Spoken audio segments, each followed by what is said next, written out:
오늘은 대강절의 둘째 주일입니다. 우리가 기다리고 있는 분은 어떤 분이십니까? 우리가 다시 바라보는 메시아는요, 어떤 마음을 가지신 분이실까요?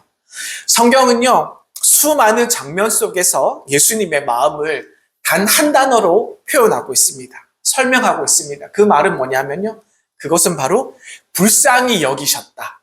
불쌍히 여기신다라는 이 말입니다. 사랑하는 군우님들, 이 말은요, 우리가 성경을 보면 너무나도 많이 들려오는, 많이 보아왔던 말씀입니다.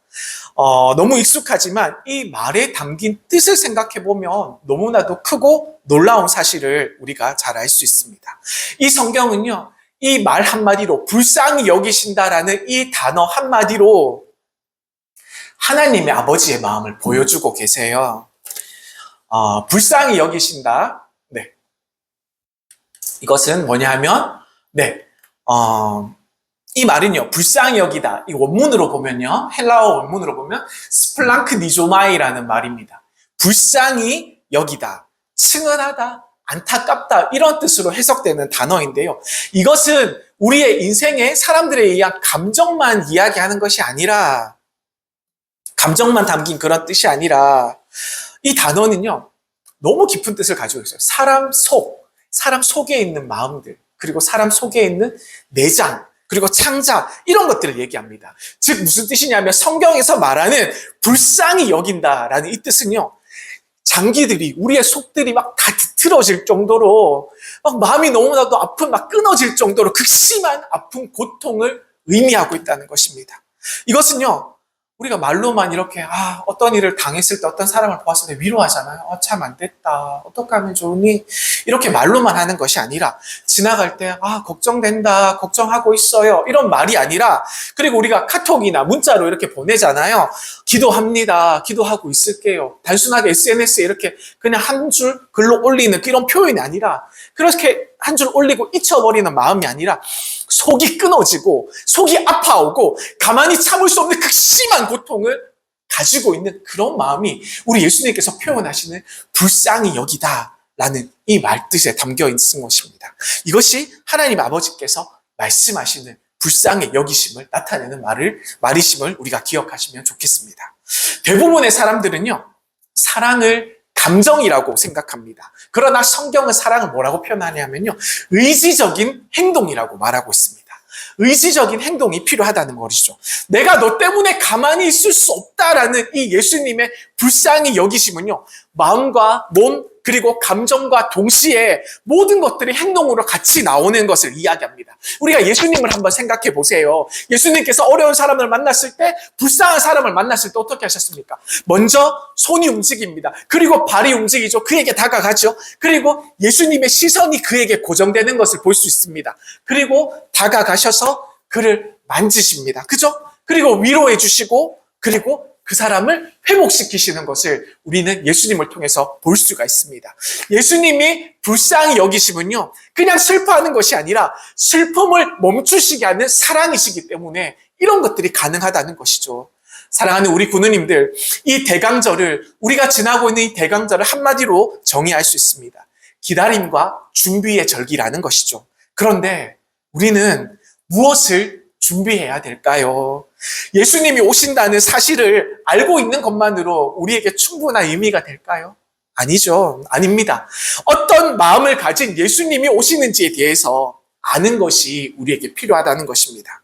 세상은요, 너무나도 차갑고 어지럽습니다.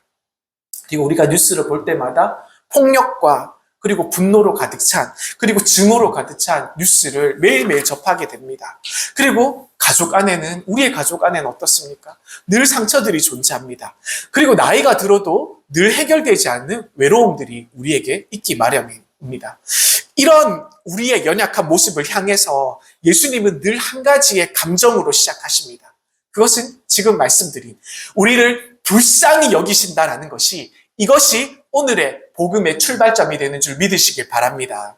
우리를 변화시키는 모든 기적의 시작은 예수님께서 우리를 보실 때 불쌍히 여기신다라는 것에서 시작한다는 것을 여러분들 잘 아시면 좋겠습니다.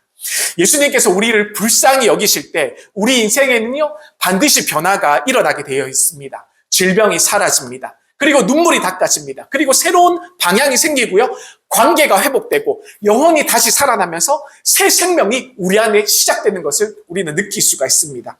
오늘 우리가 4가지 본문을 통해서 말씀을 볼 것인데요, 예수님께서 우리를 얼마나 마음 깊이 우리를 사랑하시는지, 생각하시는지, 그 불쌍히 여기시는 사랑의 깊이가 얼마나 되는지 우리가 함께 오늘의 말씀을 통해서 살펴보고자 합니다. 그리고 오늘 설교의 시작에 앞서서 우리가 함께 이렇게 고백하면 좋겠어요. 우리 한 번만 더 따라해 볼까요? 불쌍히 여겨 주시옵소서. 불쌍히 여겨 주시옵소서. 다른 사람들에게 해당하는 말이 아니에요. 우리에게, 각자에게, 나 자신에게 우리 예수님의 불쌍히 여겨 주심이 필요할 줄 믿습니다. 이것이 대강절의 가장 깊은 기도인 줄 믿습니다. 아멘. 자, 마가복음 1장에 보면요, 한 나병 환자가 등장합니다. 한 나병 환자의 이야기로 시작되는데요, 그 누구도 이 나병 환자가 자신의 근처로 오는 것을 좋아하는 사람이 있을까요? 나병 환자, 한센병 환자, 잘 아시죠? 이 사람들이, 나병 환자가 근처에 오면 사람들은 물러섭니다. 뒤로 물러서고, 그죠? 그리고 그 당시에 심지어 어떤 사람들은 돌을 들기도 했대요. 가까이 오지 마! 이런 거죠. 나한테 오지 마! 이런 식으로. 그리고 왜냐하면 이 나병 환자는요, 더러운 병뿐만 아니라 죄와 저주의 상징이 되었기 때문입니다. 너무 마음 아프죠? 당시의 나병은요, 단순하게 몸의 질병으로만 생각하지 않았어요. 하나님께 벌받은 사람, 하나님께 저주를 받은 사람의 증표로 여겨졌고요, 죄의 결과를 가진 사람으로 사람들이 인식했기 때문에 사람들이 더 멀리 하려고 생각했던 것입니다. 그래서 나병 환자들을 보면요, 항상 사람들은 저 사람은 저주에 걸렸어, 영적 저주에 대해서 간주하고 판단했기 때문입니다. 자, 사람들에게 이 나병 환자들은 다가서면 안 됐고요, 그리고 성전 출입도 금지가 되어 있습니다. 왜냐하면 율법에 따라서 부정한 자로 이렇게 구분이 되었기 때문입니다. 그리고 이 사람들은요, 부정하다, 부정하다, 레위기에 보면 이렇게 외치면서 살아야만 했습니다. 그리고 사랑하는 가족들과도 같이 지낼 수가 있었습니까? 불가능하죠. 가족들과도 떨어져서 마을 공동체로부터 멀리 떨어져서 격리된 삶을 살아야만 했습니다. 마을 밖에서, 성문 밖에서 살면서 사람다운, 인간다운 관계를 누릴 수 없는 사람들이 이 나병 환자였어요. 나병 환자였던 이 사람은 누구에게도 가까이 가면, 가까이 오면 안 되는 그런 사람들이었습니다. 그런 그 나병 환자가 이 마가복음 1장에 보시면 예수님께 나옵니다. 1장 40절입니다. 한 나병 환자가 예수께 나와 꿇어 엎드려 간구하여 이르되 원하시면 저를 깨끗하게 하실 수 있나이다. 이렇게 고백하면서 나오고 있어요. 원하시면 예수님, 저를 깨끗하게 하실 수 있습니다. 라고 이렇게 고백하면서 나오는 장면이죠. 부모님들, 이 말은요, 이 한마디의 말은 단순히 그저 병을 고쳐달라는 그런 말이 아니었어요. 그런 단순한 기도가 아니었습니다. 그 이상의 고백이 이 나병 환자의 말에 담겨져 있습니다. 그것은 뭐냐면요, 이 사람은 하나님 능력이 있으면, 예수님 능력이 있으면 저를 고쳐주세요. 고칠 수 있다면 저를 고쳐주세요. 혹시 된다면 저를 고쳐주세요. 이런 말이 아니라 이 환자는요, 이 나병 환자는 단 한 가지를 보고 예수님께 나와왔던 것입니다. 뭐냐 하면요, 예수님의 마음을 원하고 나갔던 거예요. 예수님의 마음을 구하면서 나갔던 장면입니다. 우리는 기도를 종종 이렇게 합니다. 이렇게 시작하시죠. 하나님, 이것 좀 해결해 주세요. 하나님, 이것 좀 해결해 주세요. 제가 이게 필요합니다. 하나님, 능력으로 꼭 좀 도와주세요. 하나님, 반드시 해주셔야 됩니다. 하나님, 제가 이 문제에 부딪혔는데 하나님, 이 방법을 좀 알려주세요. 해결할 방법이 없습니다. 하나님, 꼭 좀 해주세요. 하나님, 꼭 좀 들어주세요. 오늘 들어주셔야 됩니다. 우리는 보통 이렇게 얘기하지 않습니까? 이렇게 기도를 하고 하나님께 나아가지 않습니까? 그러나 이 나병 환자는요, 주님에게 말합니다. 뭐라고 얘기했냐면요, 능력이 아니라 주님의 마음이 필요합니다. 이렇게 얘기하는 거예요. 능함이 아니라 주님의 원하심이 필요합니다라고 이야기하고 있는 장면입니다. 대강절의 가장 깊은 기도는 바로 이것입니다. 주님, 저는 능력보다 주님의 마음을 더 원합니다. 주님의 마음을 더 갖고 싶습니다. 더 갈망합니다. 주님의 마음을 구하는 기도를 드리시기를 간절히 축원드립니다. 성경은요, 그 다음 절에 이렇게 기록하고 있습니다. 예수께서 불쌍히 여기사 손을 내밀어 그에게 대시며 이렇게 말하고 있어요. 구누님들, 이 한 문장이 우리의 인생을 바꿀 수가 있습니다. 우리의 인생을 이 한 문장이 바꾸게 됩니다. 이것은 뭐냐면요, 이것은 복음을 이야기하고 있기 때문입니다. 예수님께서 먼저 불쌍히 여기셨습니다. 그리고 손을 그에게 내미셨어요. 나병 환자에게 손을 내밀었습니다. 그리고 그에게 손을 대셨다는 것이죠. 그리고 그 나병 환자를 만져주셨습니다. 예수님께서 이 나병 환자를 만져주셨어요. 여기서 나오는 헬라어 동사가 또 굉장히 중요합니다. 한번 보시겠어요? 헤파토라는 단어인데요. 헤파토. 단순히 손을 대셨다, 단순히 만지셨다, 이런 뜻이 아니라, 스쳤다는 뜻이 아니라, 이 헬라어 뜻에는 뭘 담고 있냐면요, 의도적으로, 주도적으로, 주저하지 않고 적극적으로 만졌다라는 의미를 담고 있습니다. 사람들은 모두 다 멀리하는 나병 환자가 아니에요. 그죠? 심지어 돌까지 들었다고 했습니다. 자기 옆에 오면.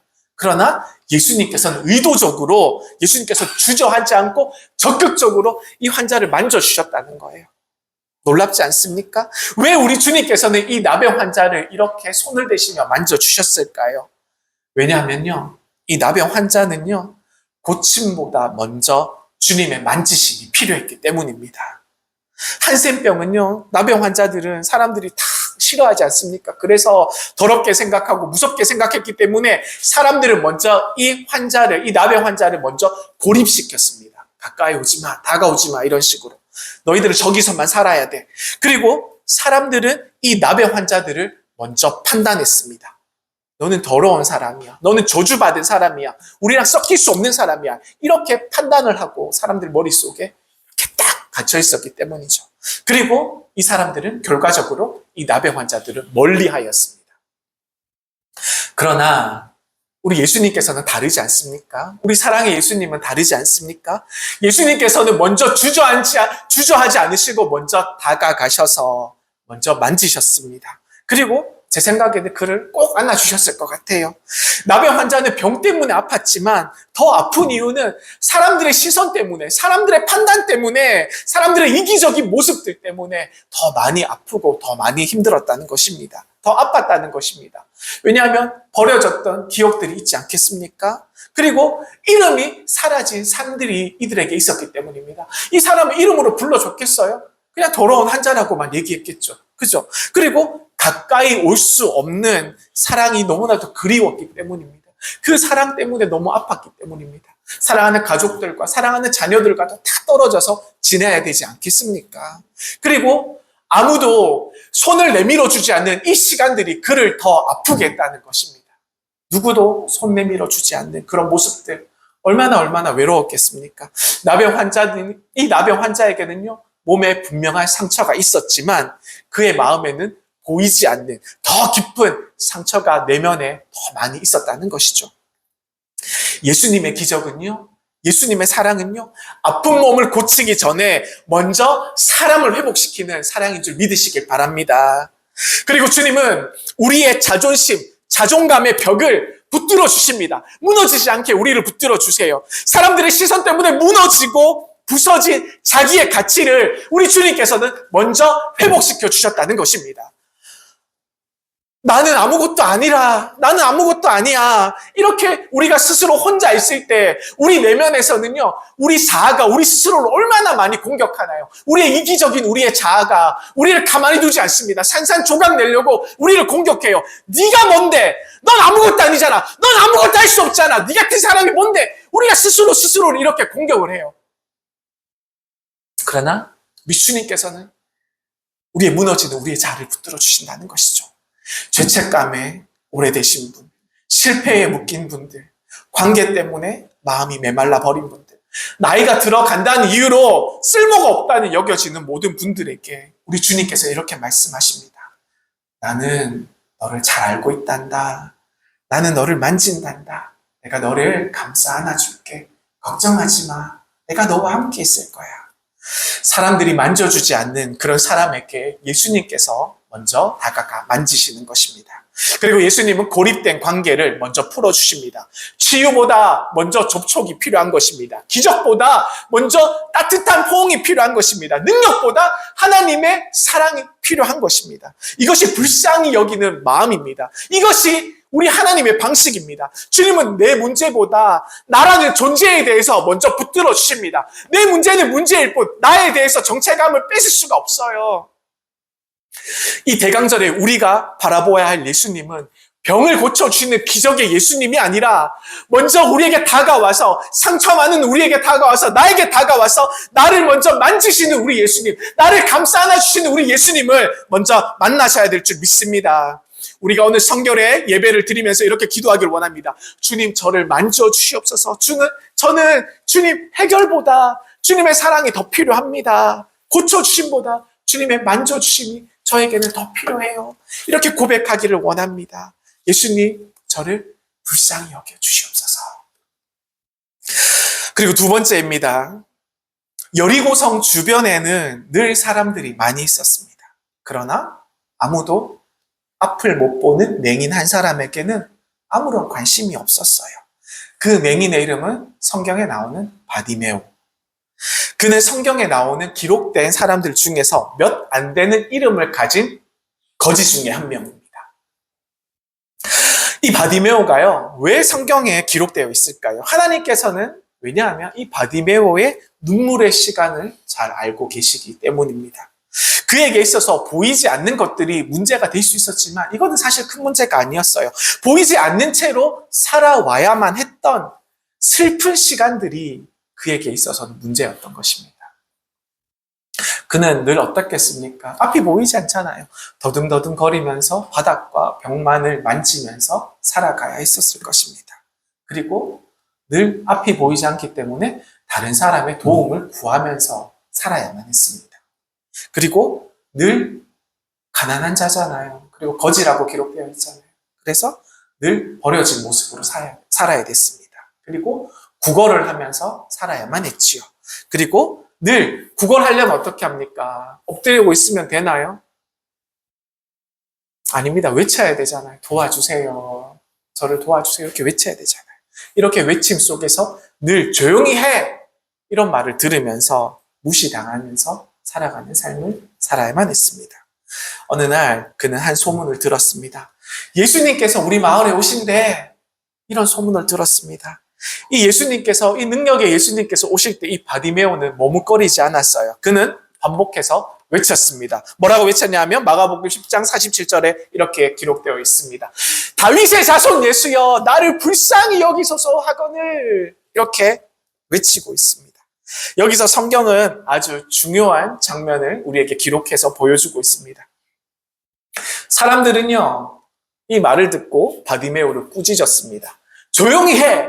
방해 좀 하지 마! 입 좀 다물고 있어! 이 말을 그냥 계속 들어왔던 그런 사람이겠잖아요. 그죠? 이 말을 그냥 한번 스치는 소리가 아니라 평생 들어와야만 했던 이 맹인이었던, 눈이 안 보였던 거지 바디메오였습니다. 니까짓 게 뭘 기대하니? 어차피 너는 하나도 안 변해. 괜히 시끄럽게 소란 떨지 마. 입 다물고 그냥 좀 조용히 살아. 이렇게 사람들은 바디메오에게 차갑게 이야기했던 것입니다. 그러나 그날 이 바디메오는 조용히 하지 않았습니다. 왜냐하면 능력의 예수님을 바라본 것이 아니라 예수님의 마음에 대해서 소문으로 들었기 때문에 멈출 수가 없었던 것입니다. 다윗의 자손 예수여 나를 불쌍히 여기소서 이렇게 외치며 나갔던 것입니다. 이 바디메오는요, 예수님의 능력이 아닌 예수님의 마음을 붙들었습니다. 주님, 저를 불쌍히 여기소서, 나를 불쌍히 여기소서. 그리고 바로 여기서 예수님의 역사가, 하나님의 역사가 시작되게 되는 것입니다. 성경 마가복음 10장 49절은 이렇게 기록하고 있습니다. 예수께서 머물러 서서 이렇게 말씀하고 있습니다. 군인들, 우리 예수님에 대해서 한번 생각해 보십시오. 예수님은 어떤 분이십니까? 예수님은 십자가의 길을 향해서 나아가시던 분이 아니십니까? 예루살렘을 향해서 한 걸음씩 나아가셨던 분이십니다. 왜냐하면 인류의 구원을 위해서, 우리 모든 사람들의 구원을 위해서 묵묵하게 그 길을 걸어가셨던 우리 예수님이시기 때문입니다.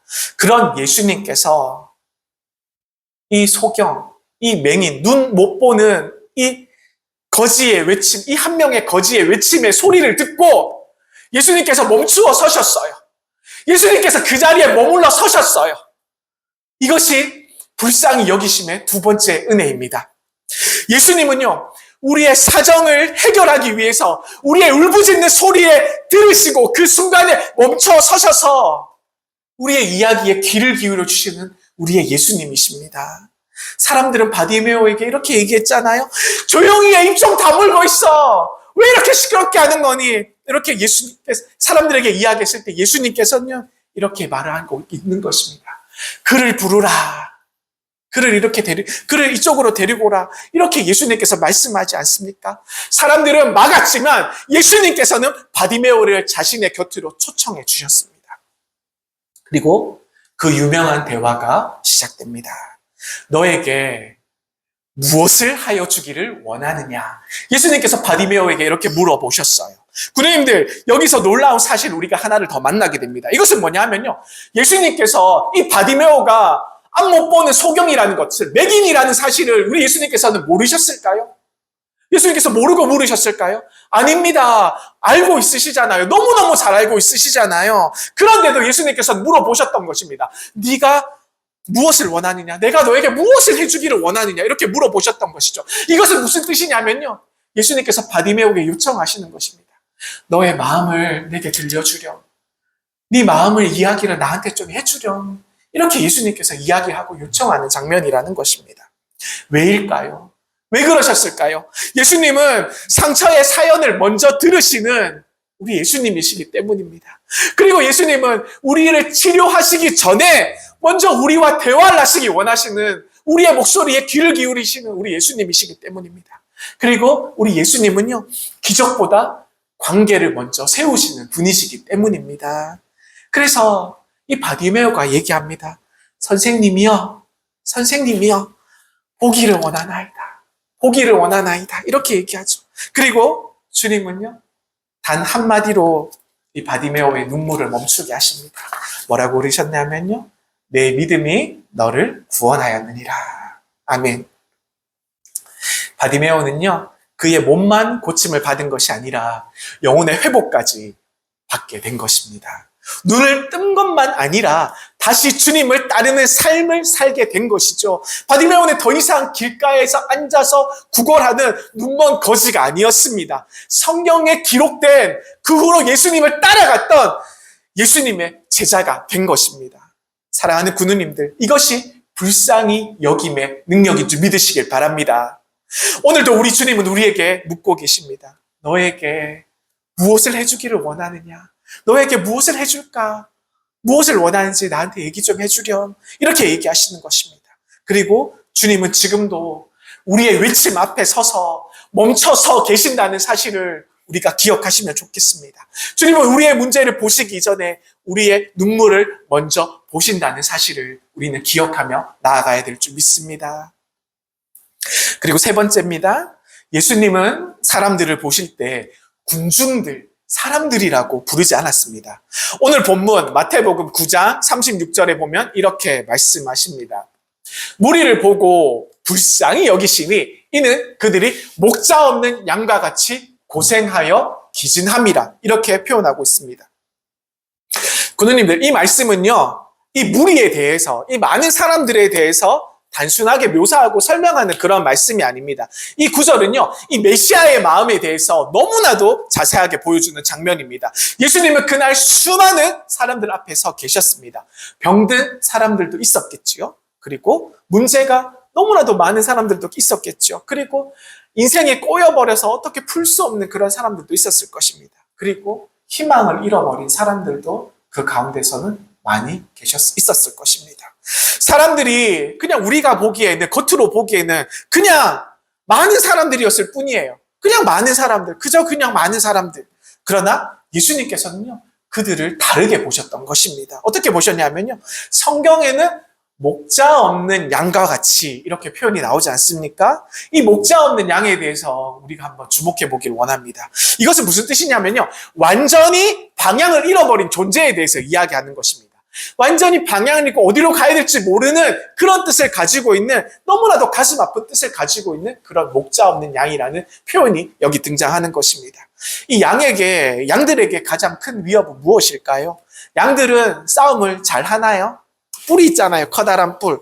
싸움이 잘하나요? 그 뿔을 제대로 쓰지도 못합니다. 그죠? 양은 싸움을 못해요. 그리고 방어도 못하고, 그런다고 발이 빠르나요? 도망을 잘 가나요? 도망도 잘 못 갑니다. 또 눈이 어두워요. 시력이 너무너무 안 좋은 양이잖아요. 그죠?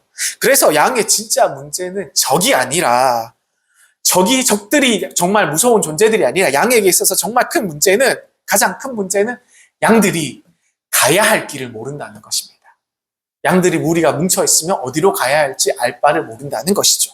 어디로 가야 할지를 모릅니다. 어느 물가로 가야지 생명을 얻은지 알 수가 없어요. 그리고 어디가 위험한지 안전한지 구별하지 못하는 상태가 이 양들과 같은 상태입니다. 그리고 목자 없는 양을 특별히 이야기하는 것이죠. 양들에게 가장 필요한 것은 힘이 아니라 방향입니다. 어디로 나아가야 될지 그 방향, 안전한 방향이 필요한 것이죠. 그래서 이 양들에게는 목자가 너무너무 중요하고 꼭 필요한 존재라는 것입니다. 예수님은 바로 이 부분에서 사람들을 불쌍히, 이 무리를 불쌍히 보셨습니다. 불쌍히 여기셨습니다. 성경의 본문은 다시 말합니다. 무리를 보시고 불쌍히 여기시니 이렇게 말합니다. 여기서 보시고 이 단어에 대해서 한번 주목해 보기를 원합니다. 이 보시고는 단순히 눈으로만 이렇게 봤다는 이야기가 아니라 이 무리에 이 많은 사람들의 내면을 관통하고 그 마음을 정확하게 보았다는 이야기입니다. 예수님은요, 겉모습으로 우리들을 판단하지 않습니다. 신분과 직업, 그리고 능력과 학벌, 외모로 우리는 판단하지 않습니까? 그러나 우리 예수님은 달라요. 우리 예수님께서는 내면을 보십니다. 마음을 보시죠. 예수님의 인생의 방향을 보고 우리를 바라봐 주십니다. 이 사람이 어디로 가고 있는지, 이 사람이 무엇을 따라 살고 있는지, 이 사람이 무엇을 믿고 살아가고 있는지, 이 사람은 마음을 어디에다 두고 살아가는지에 대해서 보시고 그때 예수님의 마음속에서 불쌍히 여기심에 그 마음이 일어나게 되는 것이죠. 성경은 이렇게 이야기합니다. 불쌍히 여기시니 이렇게 이야기합니다. 불쌍히 여기시니. 앞서 본 단어입니다. 스플랑크 니조마이, 불쌍히 여기시다. 첫 번째로 설명했죠. 마음 깊숙이 뒤틀어지고 그냥 참을 수 없는 극심한 마음의 고통을 이야기합니다. 불쌍히 여기시다. 이렇게 마음 아픈 고통으로 우리들을 보시고 예수님께서 이렇게 마음 아파하신다는 장면이 여기 담겨 있다는 것이죠. 예수님의 불쌍히 여기심은 육체의 고통을 보고 움직이고 마음의 상처를 보고 움직이고 이제 영혼의 방향을 보고 우리가 길을 잃었음을 보고 예수님은 마음이 움직이시는 것입니다. 이것이 우리 메시아의 마음입니다. 이것이 바로 대강절의 핵심이 되는 마음입니다. 대강절은요, 단순히 우리가 예수님의 탄생을 기다리는 정일기로 끝나서는 안 됩니다. 대강절은 우리를 불쌍히 여기시는 우리 예수님을 다짐하지 않은 그런 절기가 되기를 간절히 소망합니다. 길을 잃어버린 자를 찾아오신 우리 예수님. 방황하는 자를 붙들어 주시기 위해 오신 예수님. 그리고 나는 좋은 목자라고 말씀하시며 우리에게 다가오시는 우리 예수님. 그리고 생명의 길을 친히 열어 보이시는 우리 예수님. 우리를 끝까지 포기하지 않으시고 인도하시는 우리 예수님을 우리가 바라보기 원합니다. 예수님은 그냥 우리를 불쌍히 여기지 않으십니다. 예수님은요, 우리에게 길을 열어주십니다. 우리의 가정의 길을 열어주십니다. 우리의 자녀의 길을 열어주십니다. 그리고 우리의 믿음의 길을 열어주십니다. 그리고 우리의 영문의 길을 열어주시고 우리의 생명의 문을 열어주신다는 것입니다. 사랑하는 우리 군우님들, 우리가 아무리 노력해도 방향을 스스로 찾을 수가 없습니다. 양들은 혼자서 길을 찾을 수가 없어요. 그렇기 때문에 우리에게는 반드시 목자가 필요한 것입니다. 그래서 이번 대강절에 우리가 이렇게 고백하기를 원합니다. 주님, 그리고 나의 좋은 목자가 되어 주시옵소서. 주님의 불쌍히 여기심은 우리를 불러주시고 우리를 인도하시고 오늘도 우리를 살아있는 길로 이끄실 줄 믿습니다. 오늘도 주님은 이 자리에 우리와 함께 계십니다. 목자 없는 양 같은 무리를 보시며 우리 모두를 불쌍히 여기시고 계시는 것이죠. 그리고 말씀하십니다. 내가 너의 길이 되어줄게. 내가 너의 생명이 되어줄게. 내가 너의 인생의 목자가 되어줄게. 나를 따라오렴. 이렇게 말씀하시는 우리 메시아의 마음을 들으시기를 간절히 소망합니다. 사복음서를 자세히 살펴보면요, 예수님께서 기적을 행하실 때마다 시작하는 말이 오늘 본문의 말씀입니다. 그 중에 하나가 예수께서 불쌍히 여기사. 그죠? 이런 말씀 우리 성경을 통해서 많이 볼 수 있습니다. 예수님께서 제자들을 불러 모으시고 이렇게 말씀하셨습니다. 마가복음 8장 2장입니다. 내가 무리를 불쌍히 여기노라. 그들이 나와 함께 있는지 이미 사흘이나 지났으나 먹을 것이 없도다. 이렇게 얘기합니다. 이 본문이 우리 군우님들 감동적인 이유가 있습니다. 이 4,000명의 사람들이 모여 있습니다. 이 사람들은요, 병을 고치러 온 목적이 아니었어요. 그냥 예수님의 말씀이 좋아서 그저 예수님을 기다리며 예수님의 말씀을 들으며 따라온 사람이었습니다. 그리고 이 사람들은요, 성경에 이 사람들에 대한 이름도 조차 기록되어 있지 않는 그냥 무명의 사람들이었어요. 직업도 나이도 과거도 그 무엇도 나오지 않는 그냥 4,000명, 이렇게 무리라고 구별되어 있습니다. 단 한 구절도 이 사람들에 대해서, 이분들에 대해서 누구였는지 설명하지 않아요. 그냥 성경은 단순하게 이렇게 얘기합니다. 무리, 이렇게 얘기하는 것이죠. 우리는 이 장면에서 이런 질문을 던져볼 수 있습니다. 과연 예수님은 아무도 모르는 사람들을 사랑하실까? 이렇게 이름 없는 사람들을 사랑하실까? 그런데 우리의 이 질문에 대해서 예수님께서는 대답하시죠. 내가 그들을 불쌍히 여긴다. 내가 그들을 불쌍히 여긴다. 여기서 중요한 지식이 하나 숨어 있습니다. 성경에서요, 불쌍히 여기노라, 불쌍히 여긴다는 시제는요, 계속형입니다. 지속형입니다. 한순간의 감정으로만 이야기하는 것이 아니라 이미 계속해서 그들의 형편을 마음에 품고 계셨다는 뜻이 여기 담겨 있습니다. 예수님께서는 그냥 그들을 바라보시고 이야기하신 것이 아니었어요. 예수님의 마음으로 그들을 계속 생각하고 계셨던 것입니다. 제자들은 이야기합니다. 예수님, 여기 광야예요. 먹을 것이 하나도 없습니다. 어떻게 이 사람들을 다 먹입니까? 돈이 이렇게 많이 필요합니다. 이렇게 얘기합니다. 논리적으로 맞는 말이죠. 현실적으로 맞습니다. 상식적으로 맞습니다. 그러나 예수님의 마음은 다릅니다.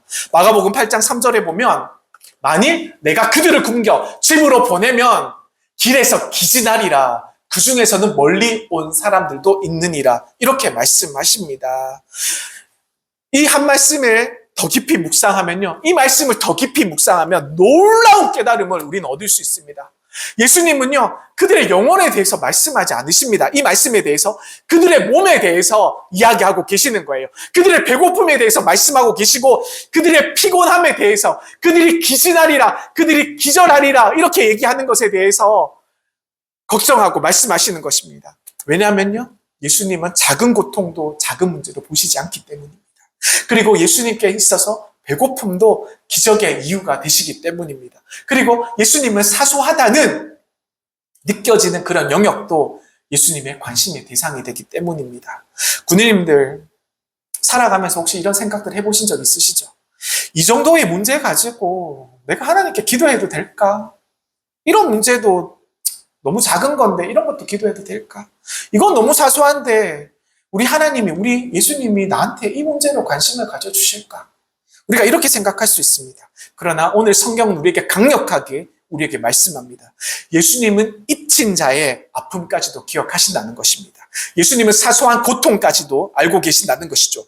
예수님은 이름 없는 사람들조차도 불쌍히 여기신다는 장면을 우리는 기억해야 될 줄 믿습니다. 더 놀라운 장면이 이 뒤에 숨겨져 있습니다. 주님은요, 그 광야 한복판에서 하나님의 은혜를, 하늘의 은혜를 미리 준비해 놓고 계셨습니다. 떡 7개, 그리고 작은 생선 몇 마리. 이것은 결코 우연이 아닙니다. 예수님은 이미 누군가의 주머니 속에, 누군가의 배낭 속에, 누군가의 짐 속에 오늘의 기적에 필요한 것들을 미리 준비해 놓고 계셨다는 사실이죠. 그리고 그 작은 것들을 축복하셨습니다.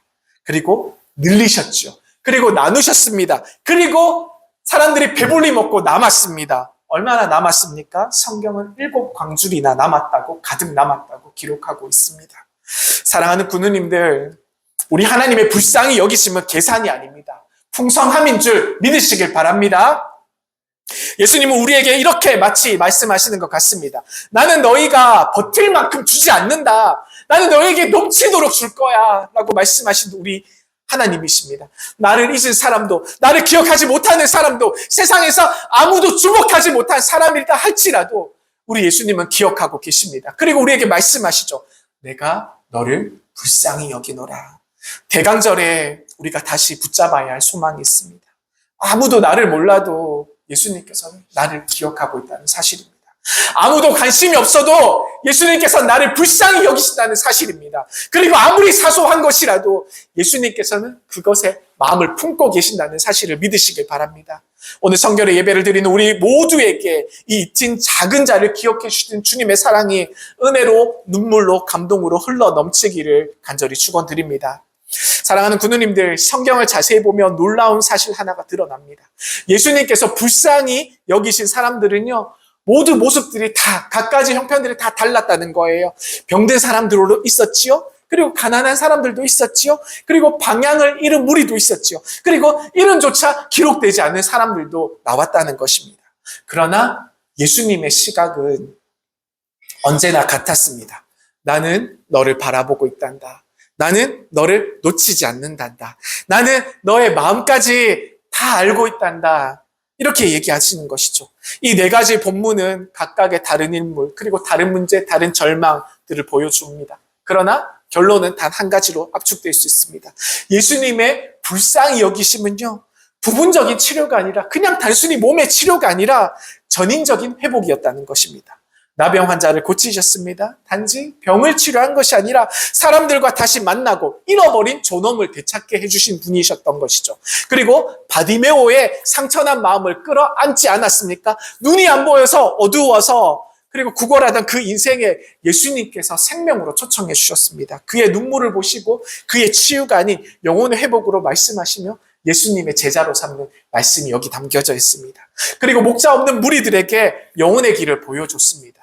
배고픔보다 더 갈증, 그리고 방향 상실에 대한 이런 것들을 예수님께서 해결해 주셨습니다. 그들에게 길과 진리, 생명이신 자신을 주는 장면을 우리가 만나보았습니다. 그리고 광야의 4,000명의 무리들, 잊혀진 일상들, 그리고 사소한 고통까지, 그리고 작은 배고픔들까지 우리 예수님께서 다 염려해 주셨어요. 몸과 가정과 그리고 일상, 영혼들, 이런 모든 것들에 대해서 우리의 모든 영역들, 우리의 삶에 있는 모든 영역들을 우리 예수님께서 끌어안으시는 장면을 우리가 만나보았습니다. 이게 바로 대강절에 우리가 만나는 우리 주님인 것입니다. 예수님은 한 부분만 고치는 분이 아닙니다. 나는 너희 안에 모든 것을 다 사랑한단다. 너희의 몸도, 너희의 마음도, 너희의 영혼도, 너희들의 생활까지 모든 것 하나 놓치지 않고 내가 너희를 사랑해. 이렇게 말씀하시는 분이신 것이죠. 이 네 가지의 이야기 안에 한 분의 진리가 흐르고 있습니다. 예수님의 불쌍히 여기심은 우리의 전부를 살린다는 사실입니다. 세상은요, 단 하나만 바라봅니다. 병만 고치는 것에 대해서, 그리고 우리의 문제만 해결되는 것에 대해서, 그리고 우리가 필요할 때 우리의 생활비가, 우리의 돈만 채워지는 것에 대해서, 그리고 우리가 힘들고 외로울 때 우리의 외로움만 채워지는 것에 대해서 그런 것만 달래려고 하는 게 세상이죠. 그러나 대강절에 만나는 우리 예수님의 모습은 우리의 전체를 품으시고 우리를 안으시는 예수님이시라는 말씀입니다. 사랑하는 우리 군우님들, 오늘 대강절 성결의 예배에서 붙들어야 할 메시지는 단 하나입니다. 주님은 내 전부를 알고 계십니다. 그리고 내 전부를 불쌍히 여기신다는 사실입니다. 우리가 믿음이 약해질 때, 우리가 기도가 메말라갈 때 우리는 종종 이렇게 기도합니다. 주님, 능력을 좀 주세요. 주님, 문제를 좀 해결해 주세요. 주님, 기적이 필요합니다. 기적을 좀 보여주세요. 이렇게 기도하죠. 그러나 오늘 우리 예수님께서는 우리에게 이렇게 말씀하십니다. 너는 먼저 내 마음을 구하렴. 그리고 먼저 내 눈물을 구하렴. 이렇게 말씀하십니다. 우리 대강절의 기도는 아주 단순합니다. 주님, 나를 불쌍히 여기소서. 이 문장 한마디에 우리 모든 것이 다 포함되어 있지 않나요? 이 기도는요, 거창하지 않습니다. 그리고 학문적이지 않습니다. 그리고 유창하지도 않습니다. 그러나 성경은 증언합니다. 이 기도가 병을 고쳤습니다. 이 기도가 사람들의 가정을 살렸고요. 이 기도가 영혼의 길을 되찾게 했고, 이 기도가 광야에서 기적을 일으켰던 기도라는 사실입니다. 군우님들, 주님, 나를 불쌍히 여기소서. 이 기도 한마디가 우리가 접하고 있는 이 12월에 이 추운 겨울을 녹일 수가 있다는 사실입니다. 눈물의 샘을 닦습니다. 그리고 무너진 마음을 다시 세웁니다. 오늘 예배의 자리에서 조용히 마음으로 한번 기도해 보시길 소망합니다. 주님, 나를 불쌍히 여겨 주옵소서.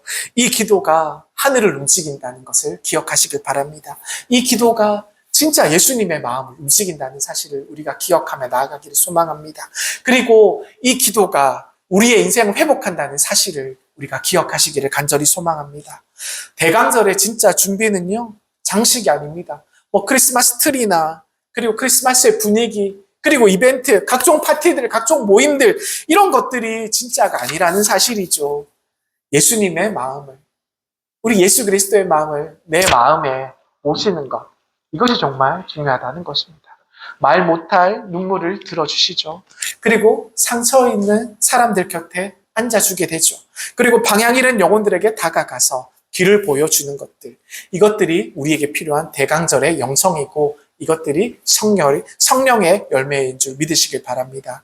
군인님들, 부탁드릴 것이 있습니다. 오늘 영문에서 누군가의 눈물을 보시거든, 오늘 하루 살아가시면서 다른 이들의 눈물을 보시거든 그냥 지나치지 마십시오. 예수님께서는 먼저 보셨습니다. 그리고 불쌍히 여기셨습니다. 그리고 다가가셨지요. 이게 예수님께서 행하셨던 순서입니다. 먼저 보고 불쌍히 여기시고 그리고 움직였다는 것이죠. 대강절은 기억하는 절기입니다. 하나님께서 나를 기억하십니다. 그리고 나도 누군가를 기억해야만 하는 것입니다. 대강절의 기적은 멀리 있지 않습니다. 오늘 우리 바로 옆에 있는 한 사람에게, 우리 바로 옆에 앉아 있는 누군가에게, 우리가 만나는 누군가에게 예수님의 시선을 나누는 것, 이것이 대강절의 기적이라는 것입니다. 사랑하는 문경영문의 우리 모든 군우님들에게 이 대강절 둘째 주에 선포합니다. 주님은 우리 모두를 불쌍히 여기십니다. 우리의 가정과 우리의 몸과 영혼과 우리의 일상까지 그 모든 것을 품고 계십니다. 오늘 예배 가운데 예수님의 마음이 우리 군우님들 마음 한 분 한 분에게 전해지기를 간절히 축원드립니다. 눈물이 은혜가 되고 절망이 소망이 되고 기다림이 응답이 되는 복된 대강절이 되시기를 간절히 기도드립니다. 우리 함께 찬양하기 원합니다. 이번 주 한 주 동안 제가 자선 낭비하면서 흥얼거렸던 찬양인데요. 잘 모르실 거예요. 제가 대학생 때 교회에서 배웠던 찬양입니다. 주님께 경배드리세. 그리고 후렴 가사가 그는 나의 하나님, 우린 그의 길을 신은 백성, 그의 손의 양이라, 그의 손의 양이라 라는 가사인데요. 굉장히 짧고 그냥 단순한 가사입니다. 잘 모르시더라도 같이 한번 흥얼거리시면서 우리 하나님께 우리 기다림의 절기, 우리 주님 앞에 나와 경배드리며 우리 주님께 모두 무릎을 꿇고 주님 나를 도와주세요. 주님 나를 불쌍히 여기소서 하는 마음으로, 우리는 하나님의 양이지 않습니까? 길을 잃어버린 우리 양들이 우리 모습이지 않습니까? 이런 것들을 기억하면서 우리 주님께 경배드리세. 함께 기도하는 마음으로 찬양드리겠습니다.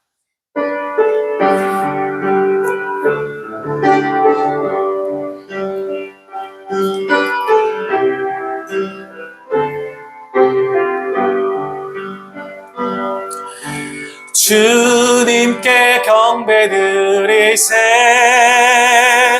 주님 앞에 나와 모두 무릎 꿇고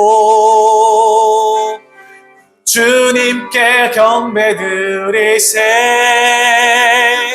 주님 앞에 나와 모두 무릎 꿇고 그는 나의 하나님, 그는 나의 하나님, 우린 그의 기르시는 백성, 그의 손의 양이라, 그의 손의 양이라. 주님께 경배드리세. 주님께 경배드리세. 주님 앞에 나와 모두 무릎 꿇고 주님께 경배드리세. 주님께 경배드리세. 주님 앞에 나와 모두 무릎 꿇고 그는 나의 하나님, 그는 나의 하나님. 우린 그의 기르시는 백성, 우린 그의 기르시는 배, 그의 손의 양이라, 그의 손의 양이라, 그의 손의 양이라, 그의 손의 양이라. 그는 나의 하나님. 고백드립니다. 그는 나의 하나님. 그는, 우린 그의 기르시는 백성, 우린 그의 기르시는 배, 그의 손의 양이라, 그의 손의 양이라, 그의 손. 우리 다 함께 일어나셔서 그는 나의 하나님 고백드립니다. 그는 나의 하나님. 우린 그의 기르시는 백성, 그의 손의 양이라, 그의 손의 양이라, 그의 손의 양이라, 그의 손의 양이라, 그의 손의 양이라, 그의 손의 양이라, 그의 손의 양이라, 그의 손의 양이라, 그의 손의 양이라.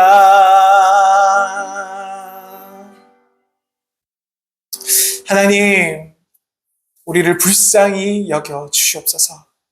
이 대강절 둘째 주를 맞이하며 우리의 고백이 되기를 간절히 소망합니다.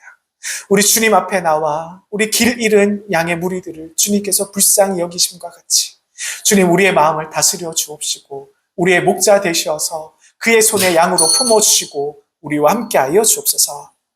이제는 우리의 모든 연약함을 보시고 불쌍히 여기시는 예수 그리스도의 은혜와 우리를 자녀 삼으시고 밤낮으로 지키시는 하나님 아버지의 한없는 사랑하심과 우리의 마음에 불쌍히 여기시는 마음을 부어주시고 아픈 자를 향하여 손을 내밀게 하시고 지치고 상한 영혼을 품게 하시는 성령 하나님의 감화, 감동, 교통하심의 역사하심이 대강절 둘째 주일을 지나며 예수님 나를 불쌍히 여기소서, 예수님 우리를 불쌍히 여기소서, 그리고 나도, 그리고 우리도 누군가를 불쌍히 여기게 하소서 기도드리는 우리의 입술과 우리의 마음에 살아있는 이 모든 고백이 되기를 소망하는 우리 사랑하는 구세군 문경영문의 우리 모든 군우들과 그 가정과 그 자녀들 위에, 그 일터 위에, 그 생업 위에, 그리고 불쌍히 여기심을 구하는 이 땅의 모든 마음 아픈 자들 위에, 그리고 이 땅의 모든 교회 위에 이제로부터 영원토록 함께 하시기를 간절히 축원하옵나이다. 아멘. 주님.